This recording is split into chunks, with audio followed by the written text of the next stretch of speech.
So we're going to do a bit of a meditation now with you. We'll start off with a little simple chant, go into some music and some meditation, and then come out of that to go into our lesson.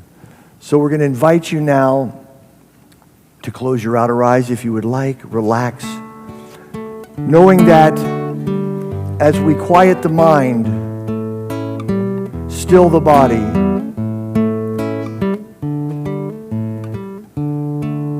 the small voice in our head that is the truth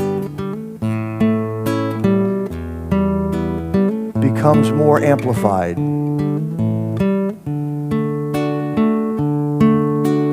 Peace I am, peace in every moment, peace in every moment, peace I am. Peace I am, peace in every moment, peace in every moment, peace I am.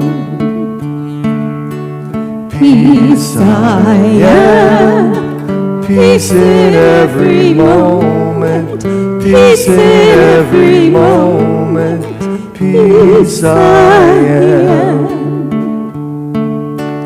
Peace I am, peace in every moment, peace in every moment, peace I am. And we breathe that peace into our consciousness.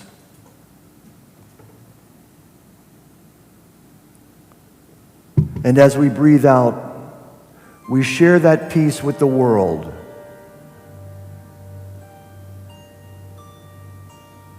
Breathing in more peace, more faith, more joy.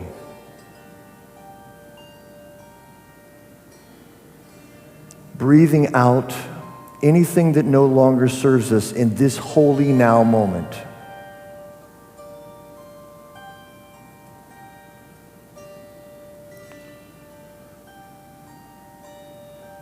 We breathe in the peace of God, which helps remind us that the only constant is change.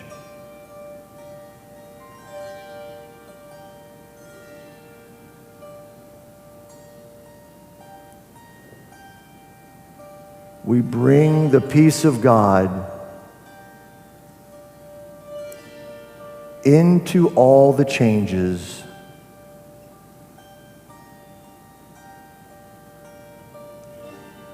to keep our eternal presence of peace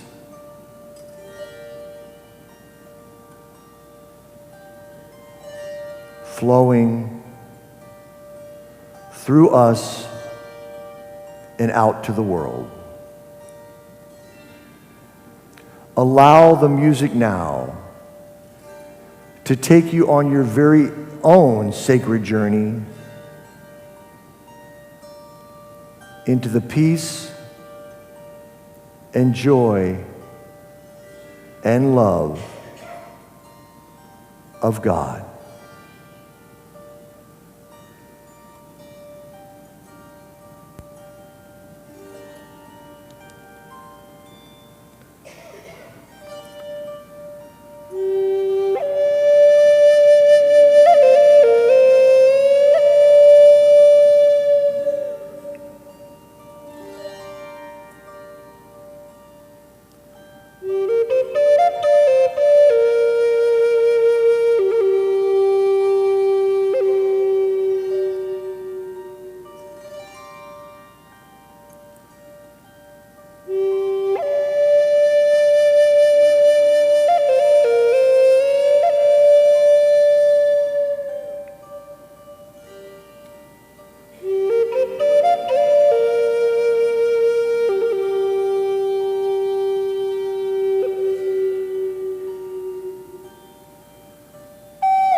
very gently now,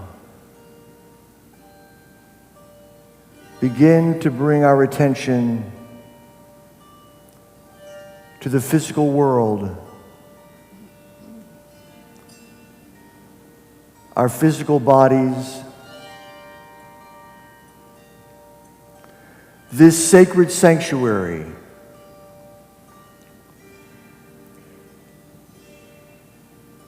a safe place to remember the truth of who we are and to remind each other of that truth.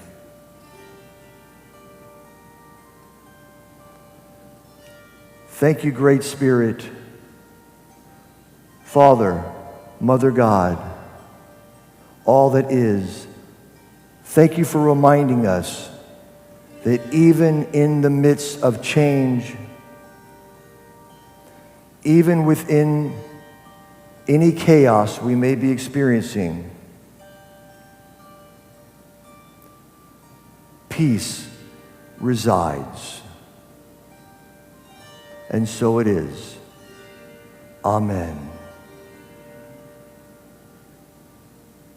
All is well. All is well. God is balanced. All is well. There's perfection everywhere. All is well.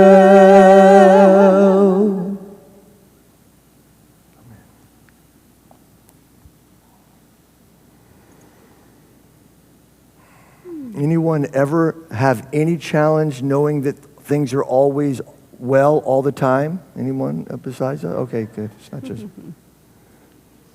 Here's how you know you've got it all figured out. You won't be here. There's always some more. So we're delighted to be back with you.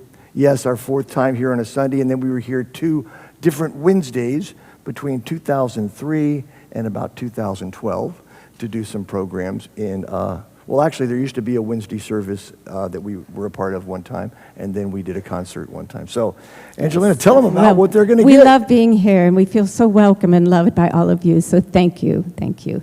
So our talk today is We Are All One Namaste. And so we will be talking about oneness. What a coincidence. How about that? So I'll start with a very, very well-known joke about oneness. And you're free to give the punchline. What did the Buddhist say at the hot dog stand?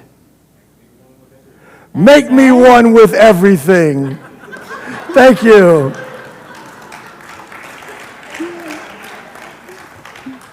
So what you may not know is when the Buddhist was buying his dog, it was only $3.99, and he gave the vendor a $5 bill. The vendor happened to be a Unity person, and when the Buddhist said, "Where's my change?" the vendor said, but change comes from within. Thank you. So we like to have a lot of humor mixed in with our messages, and you'll be getting plenty of that today. So one of the people that I most respect and love the way he helped me realize that I was one with everyone and that nobody was inferior and nobody was superior is a man from my childhood that was one of the very few consistent people in my childhood. And if you ever had a childhood, you know that consistency is very important. And if you didn't get a lot of that, then you have to compensate for it and then eventually find unity, which reminds you that you were whole from the very beginning. So let's do a little segment on this guy. I got it.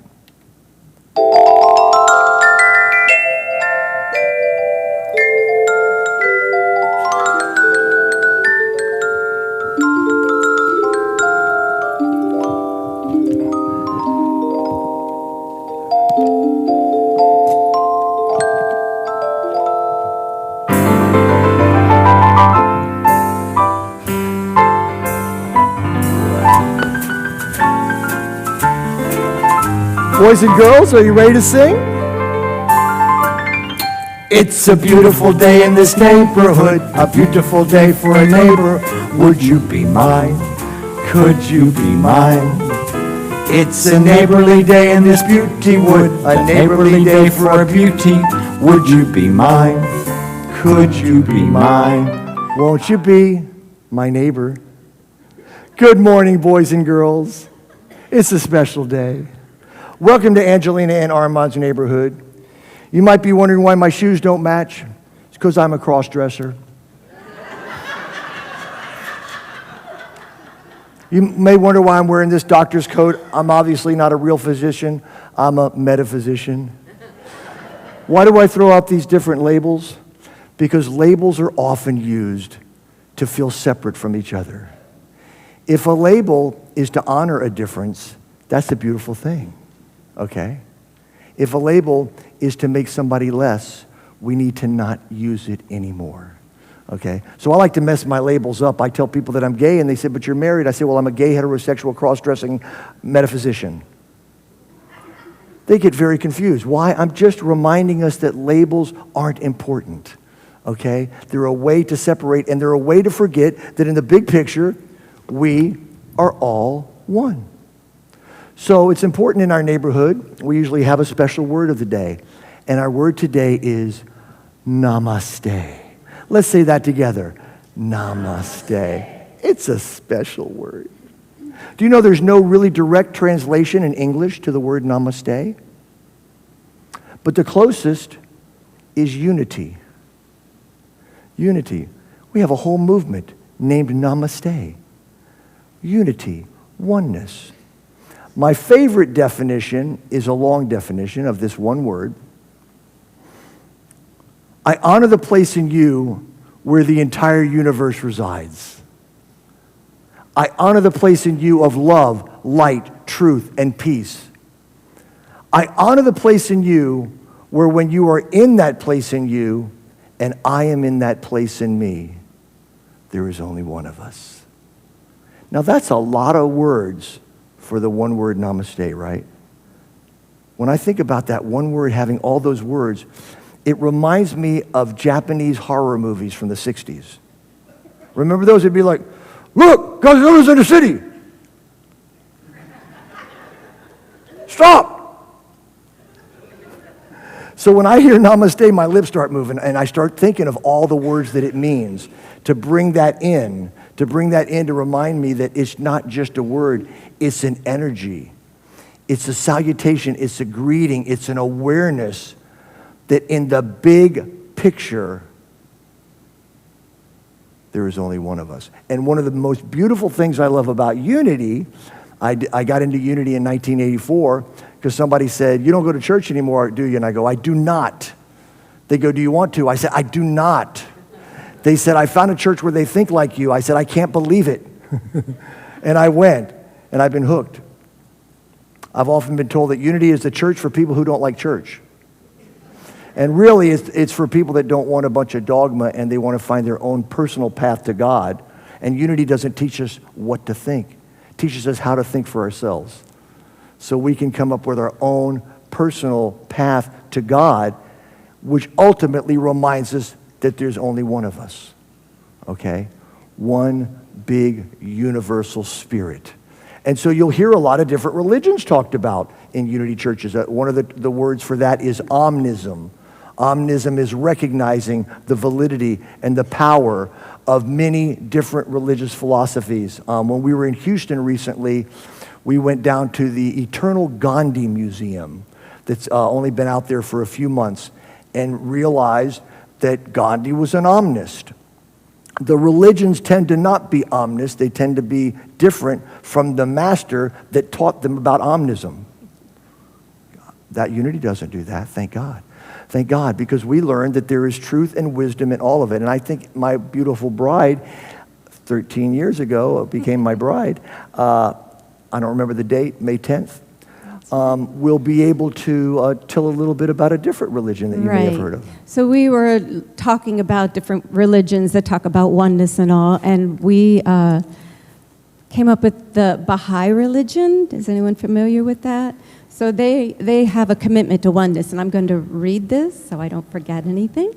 Baha'is believe that we belong to one human family characterized by harmony and cooperation. A few spiritual aspects. Every human being created in the spirit of God's utmost love. God gave each person a soul which has no gender, race, ethnicity, or social class. And when it comes to diversity, we can see God's glorious handiwork and see the beauty in one another. I love that. Isn't that beautiful? I don't know much about Baha'i, but I'm loving it. Anybody see the movie Driving Miss Daisy? I don't exactly know why, but recently we decided to watch it again. Now I'm going to tell you something. When you see something in your 30s and then you see it again in your 60s, it's a new movie. And it's not because you forgot it. I always say, our memories aren't getting bad. Our hard drives are so full of wisdom that sometimes it takes a little while to get that file retrieved. Yes. Doesn't that feel better? Yes.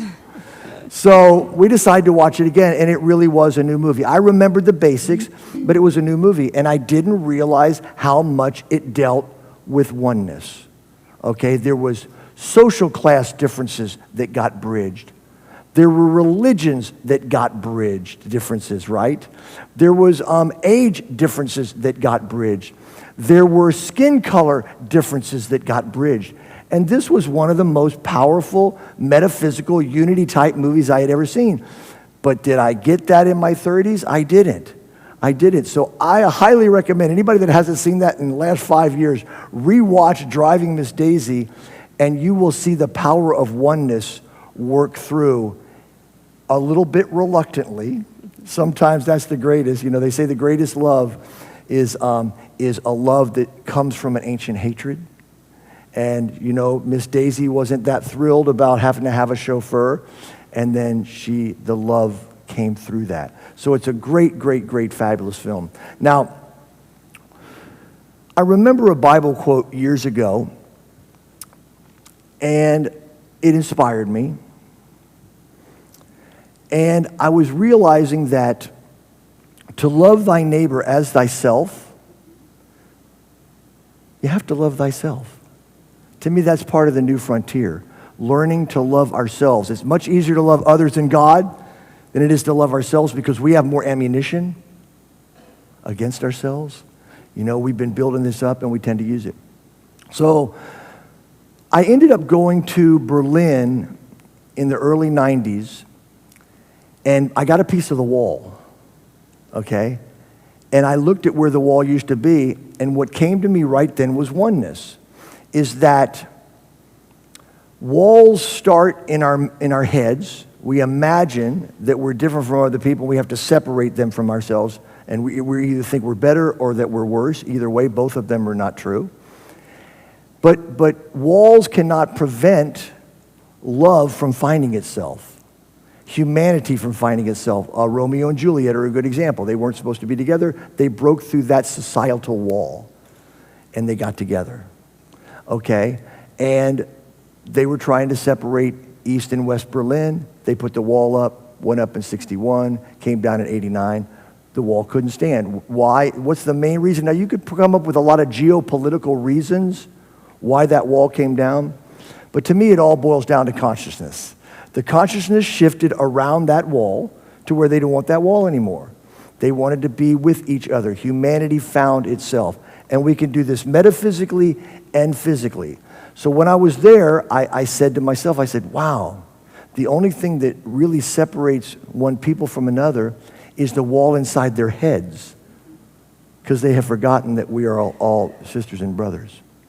And then I wrote a song about it, because I started singing it. The only thing that separates one people from another is the wall inside their heads when they forget we are all brothers. Now, ladies, we use the word brothers because it rhymes with others. Please feel included.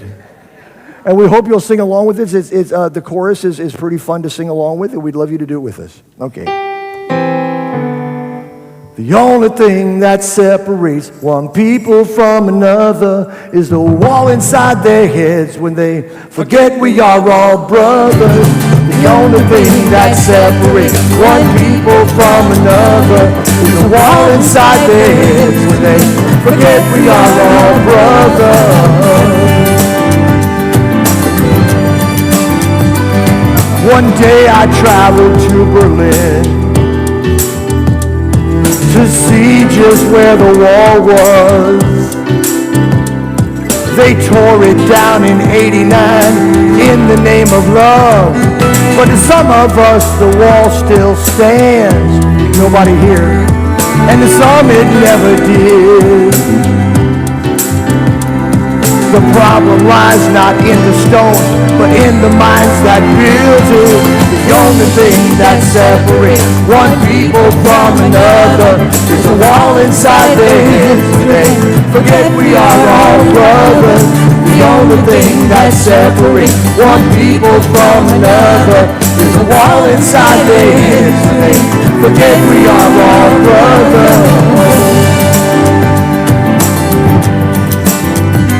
You know everyone around the world.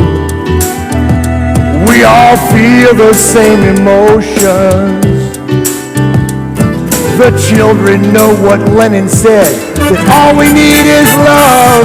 We've glorified the intellect, and yet we've sacrificed the heart. We're gonna blow the walls to kingdom come. We all can do our part, yeah. The only thing that separates one people from another is the wall inside their heads when they forget we are all brothers. The only thing that separates one people from another is the wall inside their heads when they forget we are all brothers. Paradise is nothing but a state of mind when there's love in your heart. Love in your heart. Unity is waiting just around the bend. Now's the time for us to do our part. The only thing that separates one people from another is the wall inside their heads when they forget we are all brothers. The only thing that separates one people from another is the wall inside their heads when they forget we are all brothers. The only thing that separates one people from another is the wall inside their heads when they forget we are all brothers. The only thing that separates one people from another is the wall inside their heads when they forget we are all brothers and sisters too.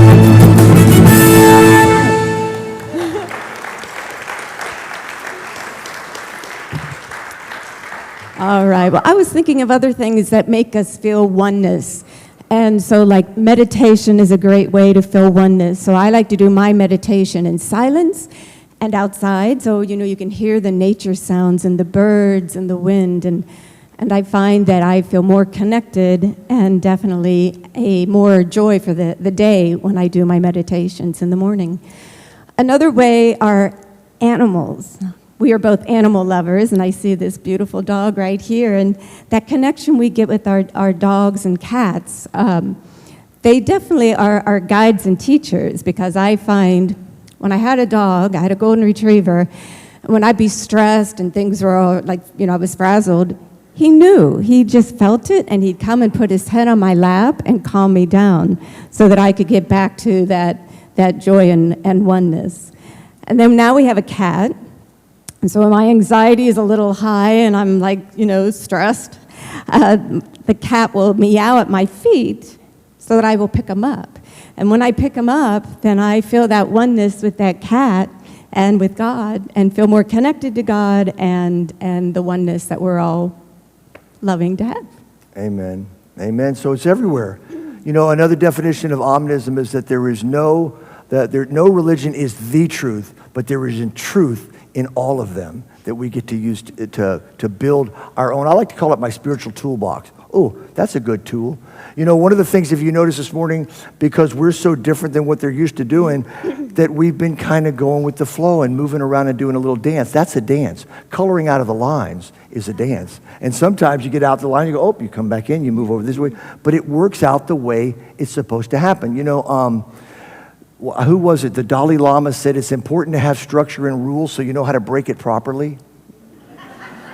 Or I like the Pirates Code. They're not really rules, they're more like guidelines. So we set up our structure and we have our list and we all look at it, and then Spirit guides us and we have to go with the flow. My friend calls that flow motion. Flow motion. So we try to be in flow motion amidst all the different things that are happening. So I want to tell you another Bible story. It's funny, all my catechism is coming out. You know, Angelina and I were both born into the Catholic religion. We grew up Catholic. We were both 3/4 Catholic.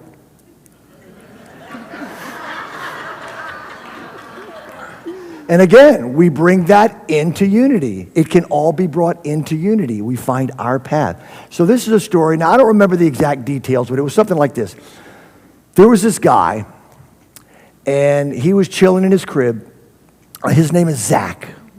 Now, obviously, if it was a Bible guy, his name was Zachariah, Zachamiah, Serebariah, Sariah, one of those Bible names. But we're just going to call him Zach, keep it easy.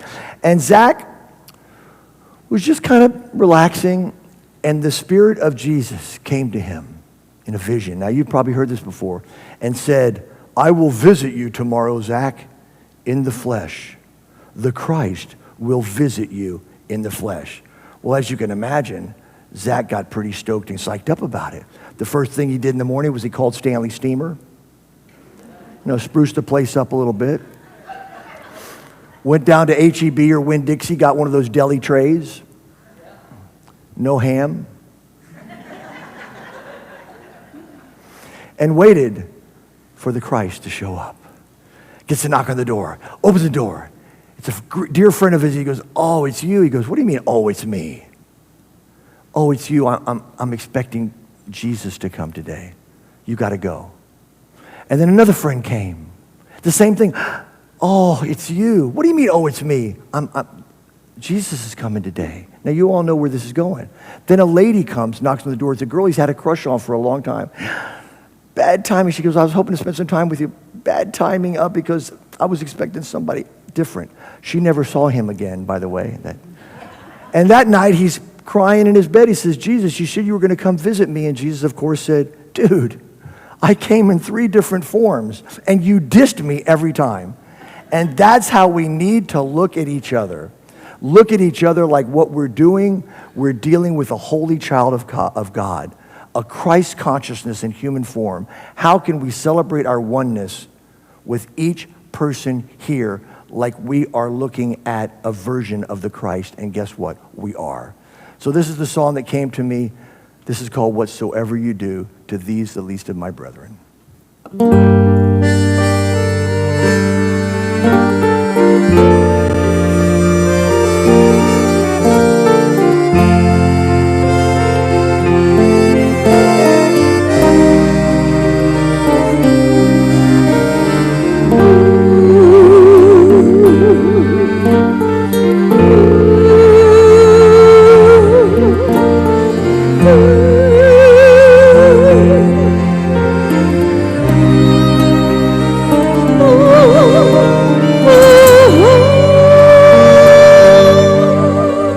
Fantasy dreaming one night, touched by indigo light.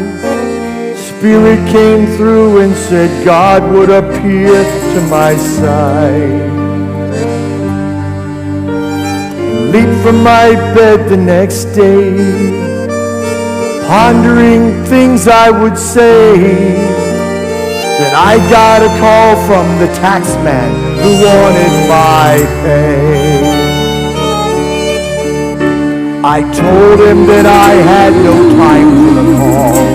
I angrily called him a thief, shouted goodbye as I slammed down the phone. Then these words came to me: Whatsoever you do to them, you do unto me.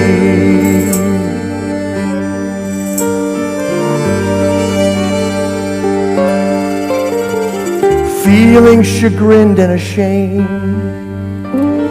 fell short of God once again. Swore to myself that my vision would not be in vain. I went out for a drive, thought I'd recover just fine, till I saw this homeless man holding a please help me sign.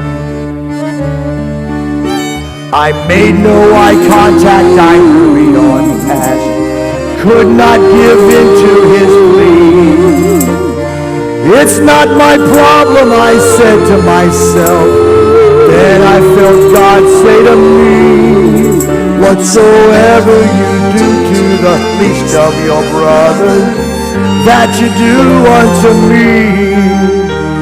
Take time to give love and joy to each other.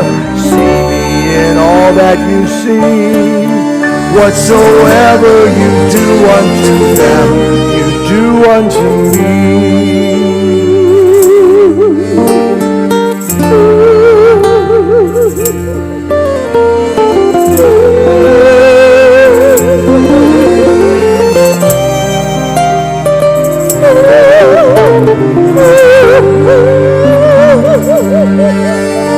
My world got busy, it seemed. I'd all but forgotten my dreams. Then one day I came home and caught someone stealing from me. I noticed an unwelcome stranger inside, struck a strong blow to their head.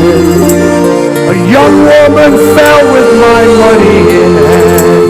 I looked up to God and he said,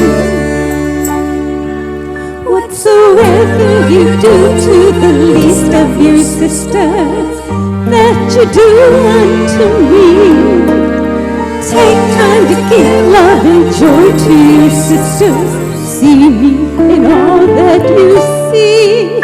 Whatsoever you do unto them, whatsoever you do unto them, whatsoever you do unto them, you do unto me.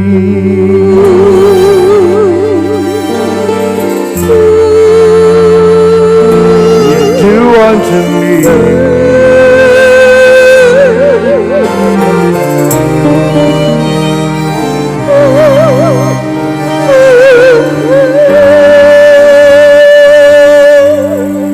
We are all one.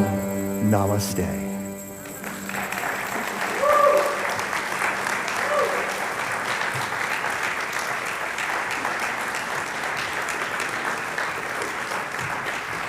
Thank you so